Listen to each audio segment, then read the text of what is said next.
A good Erev Shabbos. Good Erev Shabbos, everybody. It's time to turn Friday into Erev Shabbos. Ayah, Shabbos. A good Erev Shabbos. Special thanks to our Erev Shabbos. Turn Friday into Erev Shabbos sponsors. Mendy and Tzipora Fishman, Rivka Basibor Fredo, memory of Rabbi Lord Jonathan Sachs, Rav Yaakov Tzib Ben David Aryeh. Thank you so much to the Fishmans for all that they do. Here comes that siren, and it's even more important than ever because we're not just turning Friday into Erev Shabbos, but it's also it's the Erev Rosh Chodesh, and it's also a Freilich and Chanukah to all. Wishing everyone, hoping everyone's having a lichtige Chanukah, a Chanukah that's filled with light, that is illuminating our lives, illuminating the path, illuminating the world. This is a very special privilege this Shabbos because we have two sets of candles. We're momentarily going to light the Shabbos candles as we do every Friday night. We're going to increase and promote the sense of shalom bayis, the peace, the harmony in our homes, in our hearts, and in our lives. We're going to light up our homes, illuminate the way.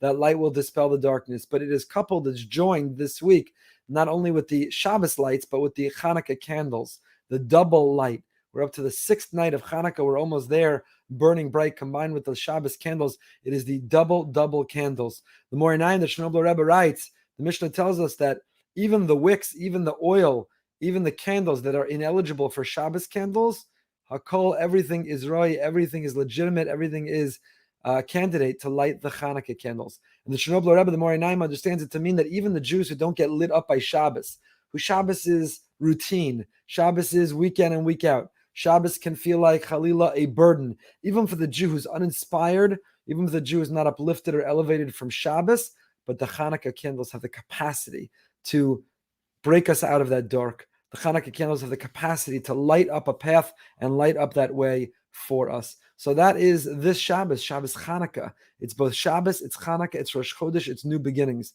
Slonim Rebbe says that the convergence of these three, a Shabbos in which we'll take out three Sifrei Torah. Taking out three Sifrei Torah is a very, very powerful idea. Every Torah that we open up, the letters jump off the pages. They're porchos ba'avir. The energy and the theme of that Torah reading jumps out of the Sefer Torah into the world and into our lives. So when we open up not one and not two, but we take three Sifrei Torah out of the ark, when we open up and we read from three Torah scrolls, it is each of these themes and each of these essence that jump out, that inspire, that inform our lives. So the Slonim Rebbe says that the three Torah readings that we'll do tomorrow, the three Torahs that we'll take out, correspond for Shabbos, Chanukah, and Rosh Chodesh, correspond to the three things that the Syrian Greeks wanted to outlaw, that they wanted to preclude or prevent us from observing or from keeping. They told us we can no longer observe Shabbos. They told us we can no longer circumcise bris.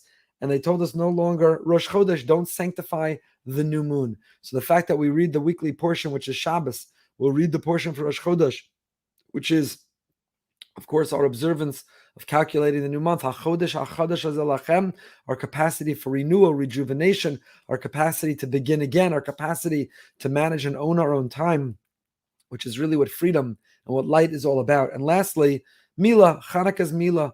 Chanukah is all about preparing the eyes. Chanukah is all about our capacity to be careful and judicious and to filter what we see, what we think about, how we act, and how we act out. To be disciplined and not only strive for happiness, but to strive for and to achieve a sense of holiness. That is our mission and that is our mandate. We bring light into our lives when we secure these three relationships. We offset and we have the antidote to what the Syrian Greeks wanted to extinguish our fire. They said no Shabbos, but a Jew needs Shabbos to be on fire. They said no Rosh Chodesh, but a Jew needs new beginnings, a new opportunity, and a fresh start to believe in ourselves. They said no Bris Milah, but a Jew needs the capacity, the ambition, the aspiration for holiness, not only for happiness, to find meaning, to find purpose, to find inspiration, and to find relevancy in this world. These are the three things they wanted to extinguish. They are the three things that we turn the dimmer up, that we increase the fuel and we increase the flame, we make lighter and we make even brighter. We open three Torahs tomorrow and we offset those three enactments. We bring an even greater light into our lives. So even the Jew who struggles to become lit, to become on fire by Shabbos, Chanukah is an opportunity, an invitation to dispel and offset that darkness, to not only light the candles, but to light ourselves, to become lit, to become on fire, passionate, and devotion, and dedicated, excited, invested, immersed in all that we are doing to be able to lift ourselves. But how do we do it? So I'll tell you an interesting insight by the Bashem. Slonimer quotes, the Gemara Ksubas tells us, Meis be'erev Shabbos, simin yafelo. That if a person dies on Erev Shabbos, it's a good omen, it's a good sign. How is that a good sign? You die on Erev Shabbos, how is dying ever a good sign? And is a person in control of when they die? Do we get to put in a request?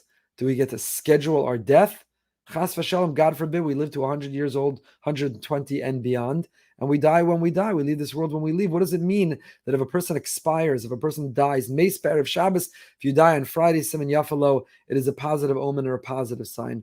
So said the Heilige Baal Shem Tov, said the Holy Baal Shem, it doesn't mean to die physically on a Friday, but Meis Be'erev Shabbos means that our sense of ego, our sense of self, our attachment to this world, to the physical, to the material, to the mundane, if we're able to make it expire, if we're able to kill it, to murder it, to suspend it, if we're able to nourish our neshama, if we're able to have a more expansive, a more endowed, a more engaged soul, Meis Be'erev Shabbos, Siman Yafalo. If you want to have a great Shabbos, you might have to spend Friday turning it into Erev Shabbos. If you want to have Siman Yafalo, you want a positive omen and a good sign about a great Shabbos for you to have, then the Siman Yafa is Meis Be'erev Shabbos. Then the positive sign is to take whatever ego, whatever ambition, whatever effort in this world. We know that when it comes to the Hanukkah candles, Einlan Rishus Lehishtamesh Bahem. The candles are not there for us in a utilitarian fashion. We don't use them to see. The candles are not there to navigate and to do more and accomplish more, achieve more, and be more independent. For a half hour after you light candles, you have to sit still. You're not allowed to use them. You can't use them to count money. You can't learn them to learn svarim. You can't learn them to do any activity. Just look at them. Look at them and use them to look around at your life and to feel incredibly grateful. So in these final moments a week in which we have to be ready earlier than ever, not only do we have to be ready to light the Shabbos candles, we have to be ready to light and to become lit from the Hanukkah candles, which come even before. We light the Hanukkah candles, and the Shabbos candles are built on that.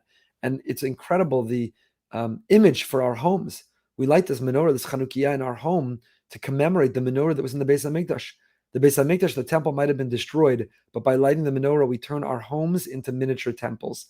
And that's what it means to go into Shabbos. Meis Be'erev Shabbos. Our home is not a place to gather things. Our home is a place for experiences and conversations, for hospitality. Our home is a place for enrichment and elevation. Our home is a place for relationships. When Meis Be'erev Shabbos, when we're able to negate our sense of self, our ego, and our insatiable appetite for more, it's a Siman Yafa. What a positive omen and sign for the kind of Shabbos that we can have. So light the candles, light the Shabbos candles, light the Hanukkah candles. Be ready, do it early. Don't do it with a rush. We spoke last week. The Lubavitcher Rebbe said, don't light balachatz. If we are able to be present without lighting with pressure, then we'll never feel pressure the entire week. The environment of our home will be calm and peaceful and serene and loving. If we're able to be ready and we're able to be mindful, then when we light both the Hanukkah candles and the Shabbos candles, we do so with a sense of peace. So wishing everyone a lichtige Shabbos and a lichtige Hanukkah. We should have a Shabbos and a Hanukkah that are all lit up, that are holy, that are light, that are happy, that are optimistic, that are positive. Till next time, stay happy, stay healthy, stay holy. Shabbos Kodesh, Shabbos, Shabbos.